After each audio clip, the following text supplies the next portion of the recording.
Oke, halo teman-teman semua. Pertemuan kali ini saya Alvin Irawan dan saya akan menjelaskan mengenai antivirus, golongan, dan mekanisme kerjanya. Virus dan antivirus. Virus adalah parasit intrasel obligat yang tidak memiliki metabolisme independen dan hanya dapat bereplikasi dalam sel penjamu atau sel host yang dimasuki dan diinfeksi. Yang maksudnya itu, untuk bereplikasi, dia harus menginfeksi terlebih dahulu. Karena dia replikasi di dalam sel inang, maka antivirus itu bersifat toxic non-selective. Kenapa? Karena dia itu berada di dalam sel inang. Jadi harus menyerang sel terlebih dahulu antivirusnya seperti itu. Penggolongan antivirus berdasarkan mekanisme kerja dibagi menjadi beberapa, yaitu seperti inhibisi pelekatan atau penetrasi ke sel penjamu, menghambat aplikasi asam nukleat, inhibisi pasca translasi, dan juga imunomodulator. Di mana contoh-contoh dari masing-masing golongan dapat dilihat pada slide dan akan dibahas pada slide selanjutnya.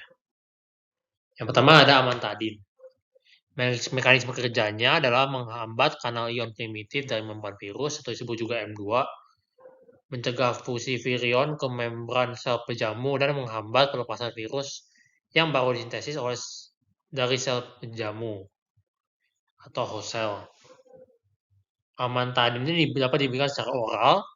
Hal indikasinya itu untuk profilaksis dan pengobatan influenza A akut pada kelompok yang beresiko.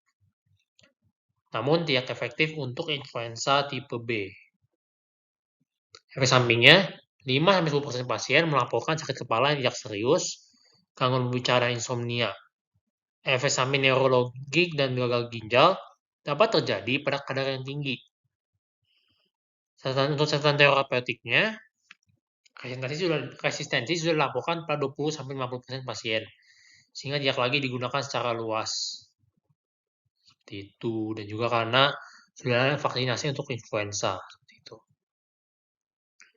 Berikutnya adalah inhibitor neuraminidase dengan mekanisme kerja menghambat pelepasan virus yang baru disintesis dari sel penjamu dengan menghambat enzim neuraminidase yang bertanggung jawab memecah ikatan antara virus dan sel penjamu. Dengan untuk pemberiannya tergantung obatnya ya, biasanya inhalasi. Namun obat seperti oseltamivir khusus ya diberikan secara oral. Itu. Lalu untuk indikasinya, terapi influenza A atau B dalam waktu 48 jam setelah muncul gejala endemik di komunitas. Dengan kontraindikasi berupa ibu menyusui dan efek samping dan gangguan gastrointestinal. Contoh dari golongan ini adalah zanamivir. Lalu berikutnya ada imunoglobulin. Mekanisme kerjanya adalah imunoglobulin berkaitan secara spesifik dengan determinan antigen di luar virion. Dalam berkaitan secara spesifik dengan virus, imunoglobulin dapat menetralkan dengan membungkus virus dan mencegah pelekatan dan masuknya virus ke dalam sel penjamu. Human normal imunoglobulin dipersiapkan dari plasma yang dikumpulkan dari kurang lebih 1000 donor dan mengandung antibodi terhadap campak, gondongan, varicella, dan hepatitis A. Imunoglobulin spesifik dipersiapkan dengan cara mengumpulkan plasma dari donor yang diseleksi yang memiliki kadar antibodi tertentu yang tinggi. Rute pemberiannya adalah intramuskular.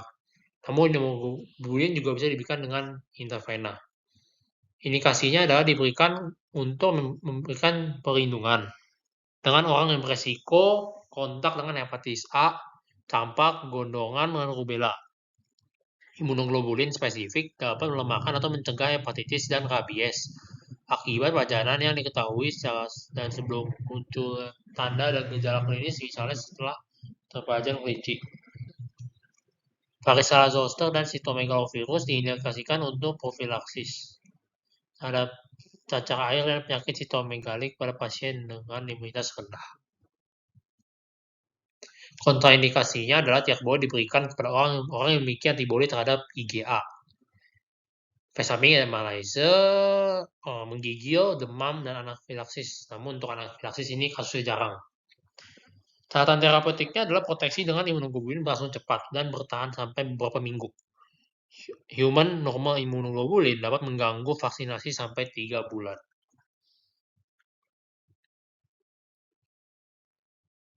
Lalu berikutnya ada asiklovir dan obat-obat sejenis.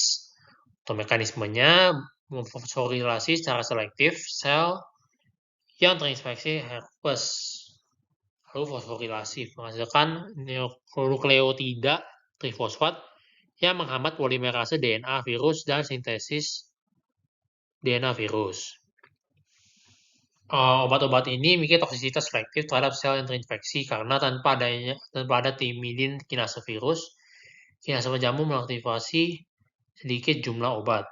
Selain itu, polimerase DNA virus herpes memiliki afinitas yang lebih tinggi terhadap obat dibandingkan polimerase penjamu. Untuk rute pemberiannya bisa topikal, oral, ataupun parenteral. Indikasinya profilaksis dan terapi herpes simplex dan infeksi varicella zoster. Infeksi superficial atau sistemik, terutama pasien dengan imunitas rendah, dengan efek samping minimal. Contohnya adalah mungkin yang kalau dosisnya udah tinggi gitu ya, itu gangguan ginjal encephalopati. Catatan terapeutik, genom herpes dalam sel laten dia dipengaruhi oleh asiklovir. Virus sitomegaloresisten terhadap asiklovir karena genomnya yang mengkode timidin kinase. Yang berikutnya adalah ganciclovir. Obat ini perlu dikonversi ke bentuk trifosfat meskipun dengan kinase yang berbeda. Ganciclovir bekerja sebagai substrat polimerase DNA virus dan sebagai terminator rantai yang menghentikan mekanisme virus dengan rute pemberian oral dan intravena. Indikasinya adalah terapi infeksi CMV yang berat pada pasien imunokompromi oleh karena toksisitasnya. Efek sampingnya adalah neutropenia reversible pada 40% pasien. Karena terjadi ruam kulit atau rash, nausea atau mual, dan encephalopati. Catatan terapeutik, terapi rheumatan dengan ganciclovir dengan dosis yang dikurangi perlu dilakukan untuk menjaga kambuhan CMV. Yang berikutnya adalah ribavirin atau tribavirin. Mekanisme kerjanya adalah mengganggu sintesis asam nukleat virus dengan mekanisme mirip asiklovir. Satu rute pemberiannya adalah inhalasi untuk RSV dan intravena untuk virus Lassa. Indikasinya adalah infeksi RSV yang berat pada bayi dan demam Lassa. Efek sampingnya adalah retikulositosis dan depresi pernapasan.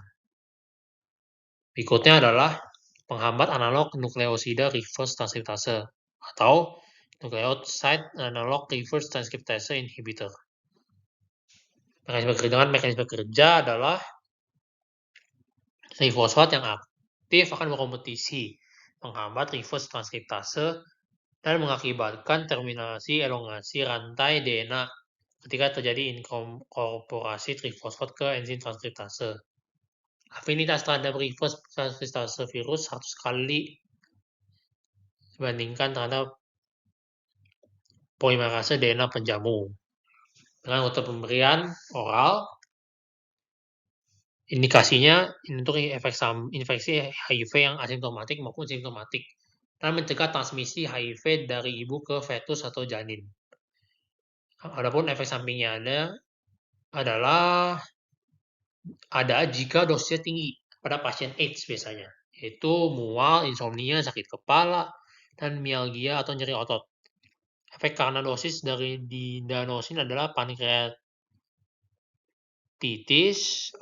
dan neuropati perifer, sedangkan akibat dari zalcitabin dan stafudin adalah neuropati perifer saja. Penghambat analog maksudnya catatan terapeutiknya adalah resistensi obat berkembang di semua nukleosid analog reverse transkriptase inhibitor dengan terjadinya mutasi pada reverse transkriptase meskipun percepatan resistensi dari masing-masing obat berbeda-beda. Terapi kombinasi meningkatkan efikasi secara sinergis dan mengurangi munculnya resistensi. Contohnya adalah zilofudin, abacavir, didanosin, lamivudin, stavudin, dan salcitabin. Berikutnya ada NNRTIS atau non-nucleoside reverse transcriptase inhibitors.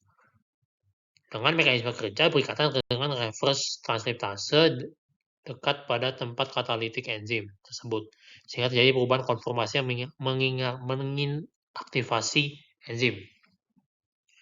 Untuk pemberian oral, kontraindikasinya untuk ibu-ibu menyusui, efek sampingnya yaitu kemerahan di kulit atau rash, pusing, dan sakit kepala. Catatan terapeutiknya adalah resistensi dapat muncul dengan cepat jika dosis kurang dari seharusnya. Contoh-contohnya adalah efavirenz dan nevirapin. Berikutnya adalah protease inhibitors dengan mekanisme kerja menghambat protease HIV yang menginfeksi spesifik memotong poliprotein hasil translasi virus ke dalam berbagai protein fungsional dan struktural. Rute pemberiannya adalah oral, indikasinya manajemen infeksi HIV yang asimptomatik maupun simptomatik. Dan pemberiannya dikombinasi dengan NRTI. Efek sampingnya biasanya ya mual, muntah, dan diare. Indinavir dan ritonavir dapat mengganggu indera perasa, sedangkan sakulinavir menyebabkan ulkus, mukosa, dan bukal. Itu bagian dalam pipi. Catatan terapeutiknya dikombinasi dengan NRTI meningkatkan efek antiviral dan mengurangi resistensi. Contoh-contohnya adalah ritonavir, indinavir, nelfinavir, dan amprenovir. Lalu terakhir ada interferon dengan mekanisme kerja berikatan dengan reseptor permukaan sel dan memicu sinyal yang akan mengganggu penetrasi virus, pelepasan bungkus virus atau uncoating, sintesis atau metilasi mRNA, translasi protein virus, pembentukan virus, dan pelepasan virus. Interferon menginduksi enzim di sampel jamu yang menghambat translasi mRNA virus. Dengan rute pemberian intravena dan intramuskular, indikasinya masih belum jelas, namun telah menunjukkan efektivitas yang baik pada hepatitis kronik, yaitu B dan C. Efek sampingnya mirip dengan flu, kelelahan, demam, nyeri otot, mual, dan diare. Pemberian kronis dapat menyebabkan depresi tulang dan efek neurologis. Dan catatan terapeutiknya, kegunaannya masih terbatas karena harus disuntik berulang-ulang dan ada efek samping yang bergantung dengan dosis. Berikut referensi yang saya gunakan. Terima kasih dan sampai jumpa di video selanjutnya.